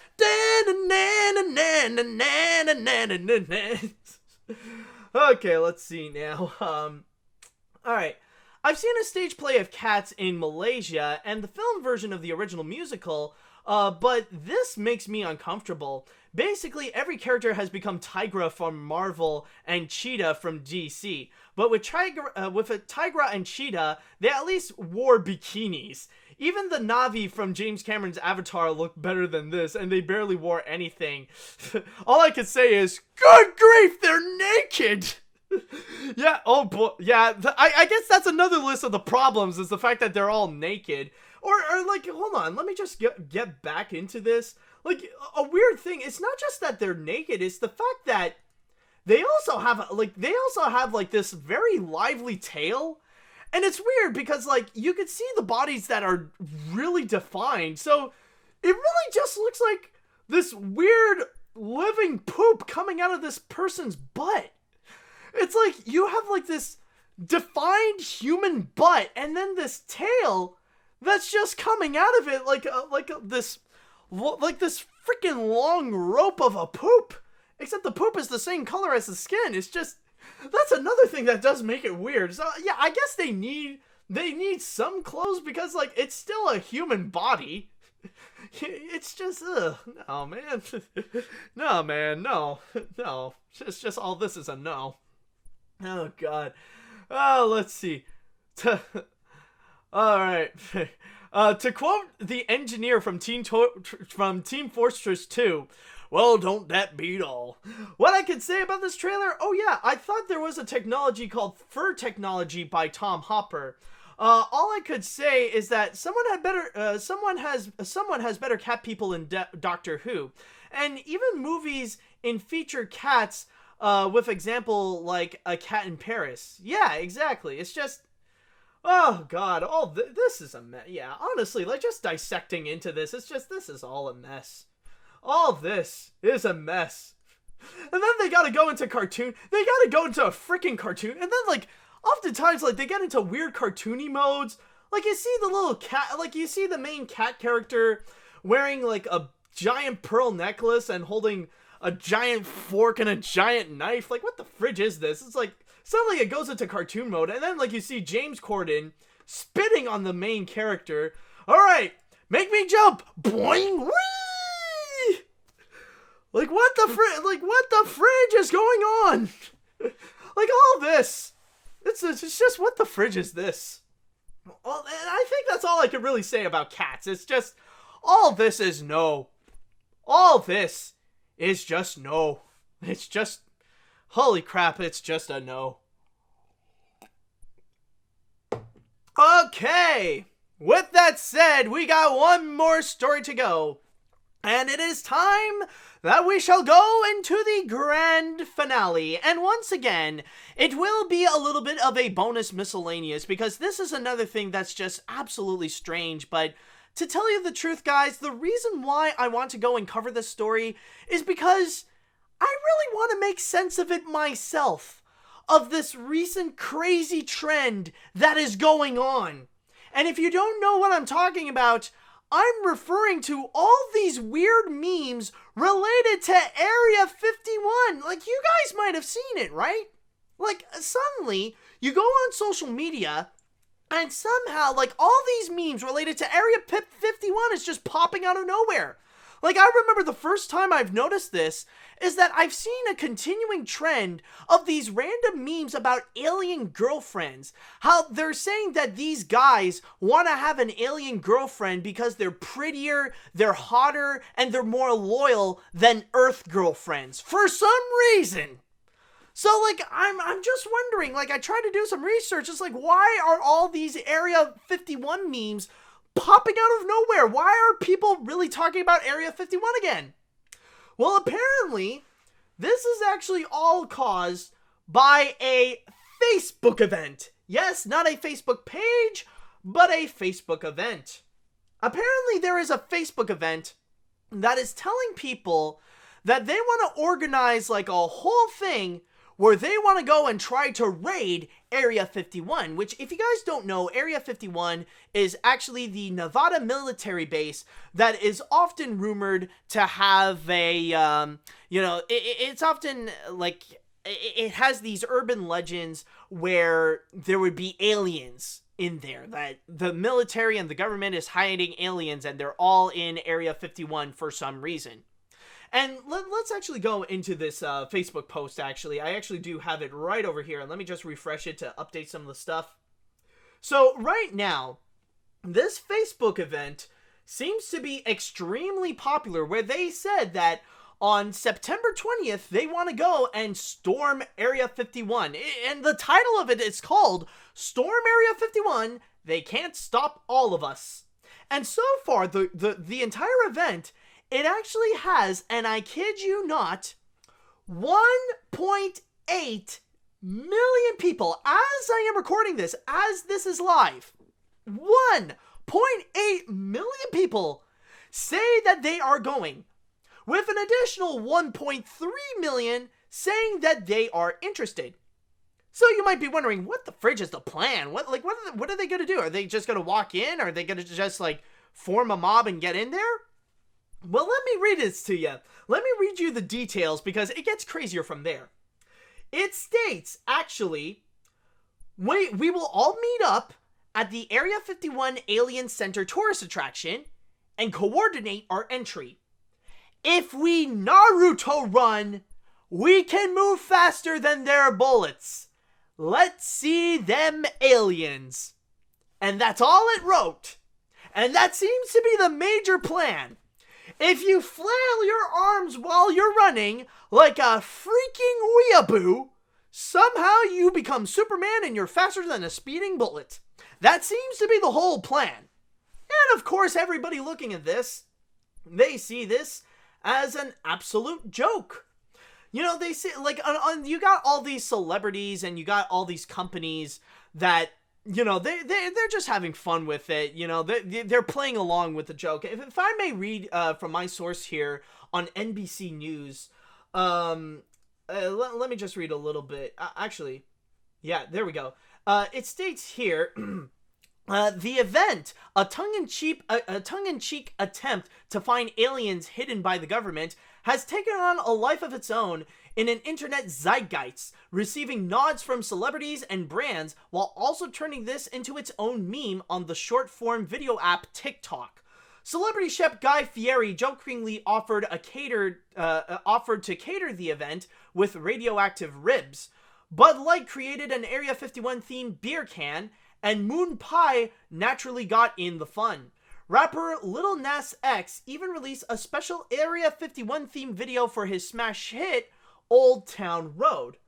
So from there, a lot of people, so really this is just something that a lot of people are having fun with it. However, the government themselves, they're still taking it seriously nonetheless. Even though they know that they're taking it even though they all know that this is a joke, they're taking it seriously regardless. And they're saying like, yeah, you say that we can't stop you all, but we can freaking try.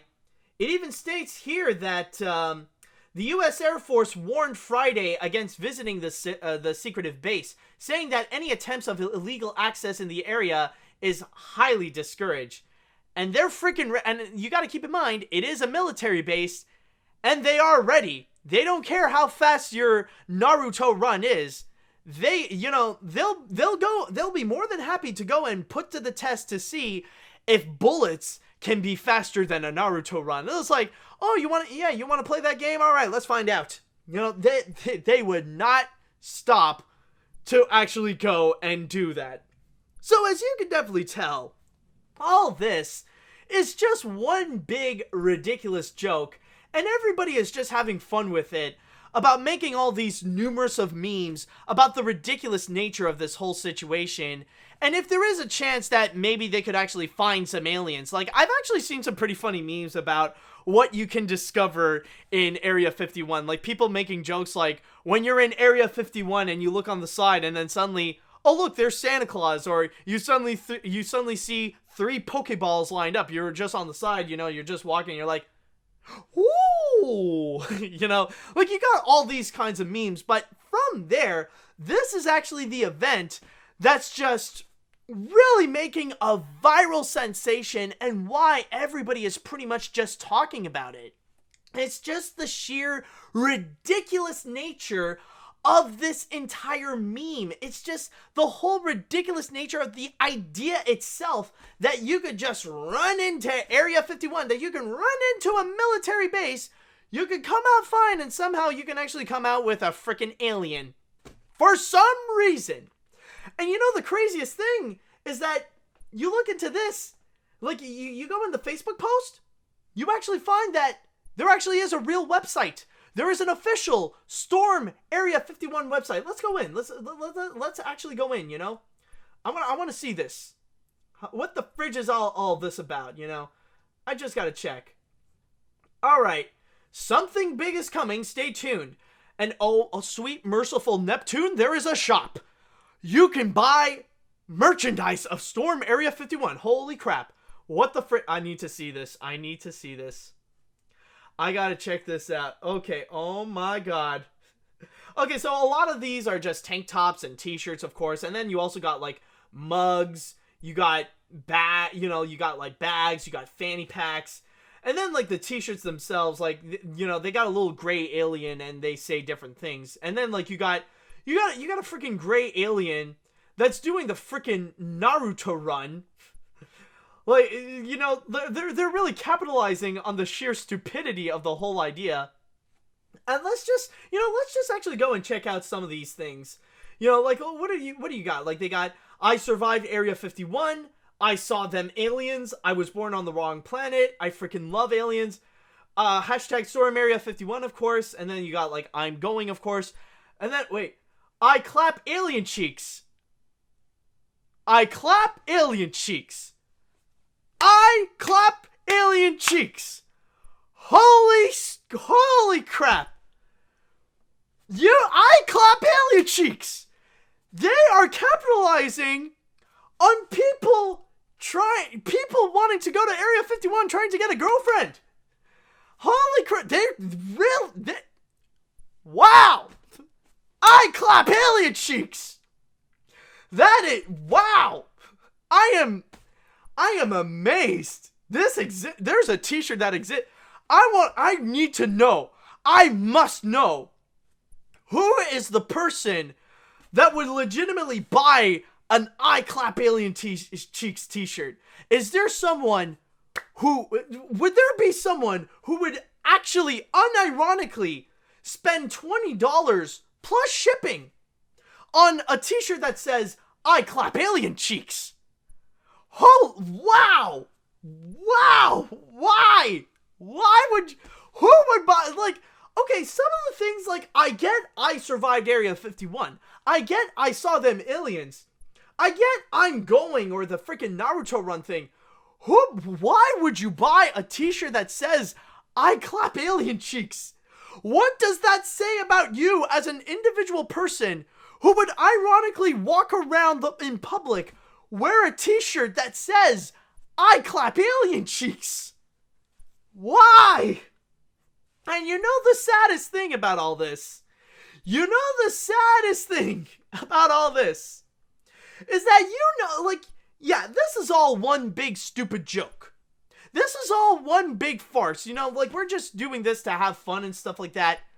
But you know, the reality is that even though there are 1.8 million people who say they're going, you know there are a significant few of those people that want to go. Even if it is just like a handful, even if there is like a dozen, you know that in this age of the internet, there are people out there that would unironically go to Area 51 on September 20th to go and raid it. You know there are people out there who are really serious, that they have bought a ticket, that they bought their plane ticket to go to Nevada, to go to Las Vegas, so that they can go and coordinate. You know there are people out there who want to do this. You know that September 20th is going to be an event. Even if it is just a dozen people, even if it is just like a few hundred, you know there are people that are legitimately serious about this whole Area 51 thing. And it could be for numerous of reasons.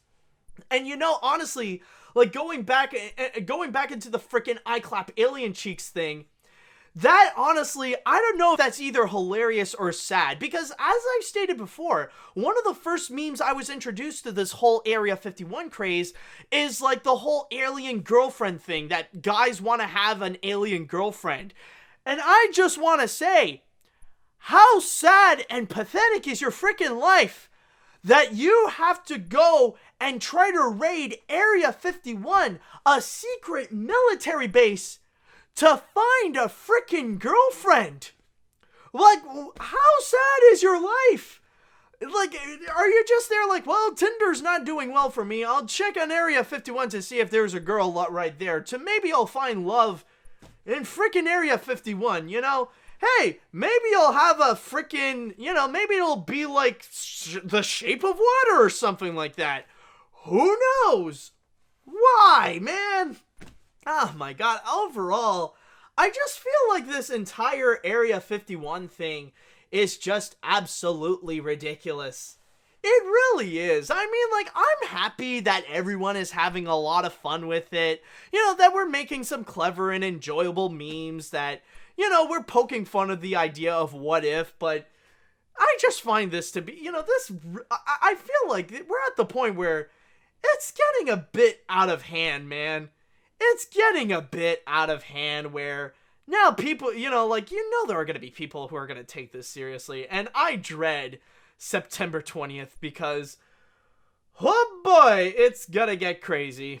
It really is. And you know, by the way, on a side note, there is actually a little side story that I would like to mention, and to tell you the truth, there was at one point I was actually close to Area 51, believe it or not, but not like, it was not like by accident, like I didn't get in trouble. It was through legitimate ways. I remember there was at one point I took a vacation to Las Vegas years ago.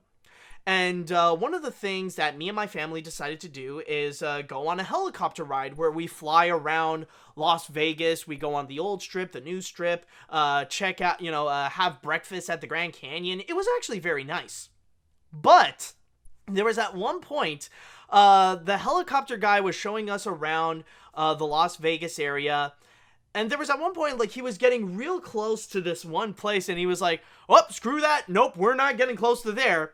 And, like, we were all confused. It's like, wait, why? I was like, what's wrong? I was like, yeah, that place right there, that's Area 51. And I was there like, that's Area 50? That's the place? That's there? Like, I never even knew that Area 51 was actually close to Las Vegas, or that it was even in Nevada. But I was actually shocked to find that I actually find myself to be physically close to Area 51. And it was like a cool, weird experience, because we all hear about Area 51 being the legendary place where they might have hidden aliens, but it feels different when you're actually close to that area. That's honestly all that I could say about it. It's just a fun little thing that I want to share. Alright, so with that said, I would like to go into the chat wall, and I want to ask what you guys think about the whole Area 51 memes, and what do you think about the whole event of storming Area 51? Is it something that you guys want to go? Is it something that you guys want to try out? Or do you just want to sit back and enjoy the memes? Or do you guys not enjoy the memes? Let me know what you think. Wait a minute. Fudge nabbit, I thought it was a burp. Okay, I felt some gas in me, but it didn't want to go. Okay, let's see now. I've only heard vague things about Area 51 and nothing else. Never had I heard such a crazy event like this. I wouldn't be surprised if it ends up on the news on September 20th. And also, I want to know who came up with the "I clap ass cheeks" quote, and who would buy that shirt. Oh my god. I know it's one of those things that I feel like making a t-shirt out of that, it's so stupid, it's genius. That's how I feel of the whole situation, that someone legitimately thought about that, and as dumb as it is, you know it's gonna work. You know there are gonna be some perverted guys that want to buy that shirt to say that, yeah man, I like clapping alien cheeks, man. God. Okay, anyways, going back on this. Remember when I wrote that reply to you on Twitter? Area 51 is where all the furries go to the perfect convention, but until it turns out it became a yiff dungeon. Sometimes I did not approve in this way. That's all I have to know. Alright. And are people actually planning on storming Area 51, or is this just a joke? Either way, the event will be the fall of the Berlin Wall 2.0, and probably be one of the most interesting events in world history. I can't wait to see what wacky and over-the-top aliens are free. Although Universal has probably went to Area 51 earlier and get the cat humanoids on the upcoming Cats film. Yes! That's what it is! You know what's gonna happen? People are gonna be freaking raiding Area 51, and all they're gonna see is just this. They're just gonna see a bunch of cats rocking around like 2-foot cat people. That's what they're gonna find in Area 51, man. That's all they're gonna freaking find. Holy crap, man. Yeah, that's what you're gonna find, man. Universal already raided Area 51, and that's all they found. Just a bunch of weird cat people, and decided to take whatever ooze, throw that onto celebrities, and see what happens. Okay. Let's see now. First, Area 51 is old as freaking time, and this year it comes back, was turned into the weirdest thing I've ever seen. Storming into an area, a website about the case of Area 51, having an alien girlfriend, t-shirt that you can get called I Clap Alien Cheeks. Well, what is life? What is universe and everything? This is honestly, like with a lot of things that I talk about in this podcast, you look at this you look at this Facebook event, you look at the cats, you then look at the freaking cats trailer. Like, those are things that all I could think of is the one ultimate Master Shake quote. You look at these and you tell me there is a God. That's all I can really say about that. Holy crap. All right. Now I see where all this comes from. Even with the new music video of Old Town Road 2. I don't know why people are going crazy for this, because I find this very stupid. I hope this dies down real soon, and hope people don't literally go out and storm over Area 51. By the way, that was a funny reaction when you react to the dumb shirt. Yeah, I know. And I just want to say, the irony of this is that we're seeing a whole bunch of people that are getting together for this event, and especially, I'm sure, most of them are probably Americans. And yet, the fact that you got Americans, that they are going crazy about storming Area 51, you know that some of them are not even fans of aliens in the first place. We got real serious situations going on with migrant people. You got, these Trump supporters and, these highly conservative people saying, them illegal aliens need to get out of our country. They're gonna ruin the economy. They're here to steal our jobs. We need to put them in cages. And, all that kind of xenophobic crap. And yet they seem to be okay about raiding a freaking government facility, a secretive military base, where they're like, I want to see aliens. I want to see the place. I want to go and raid the area and try to go and find out what the government is hiding from us. I want to see aliens. Do you want aliens or do you not? Because honestly, you can't do both. And honestly, those are the things that really do make me proud to be a Canadian, because at least I'm not as dumb as some freaking Americans out there. Holy crap, yes, this whole thing is stupid, but it's especially in our current environment that this came out in a really awkward time where some Americans hate aliens, but at the same time, they want to see aliens. I guess if they're not in our planet, I guess that makes it fine, I guess? But if they are from our planet and they're not white, well then screw that, put them in cages, don't give them soap or freaking toothbrushes. Oh, God. Freaking good God. You dumbass Americans. And with all that said, I think this will go and conclude this episode of AniMat's Crazy Cartoon Cast. And let me just say, this has been quite an emotional roller coaster, but I definitely had a lot of fun with it. And I hope you guys enjoyed your time here. So hopefully we will have more fun and less tragedies happening for next week's episode. I can't wait for that, but I just want to say thank you guys so much for listening. Thank you guys so much for watching. And until next time, see you later, dudes!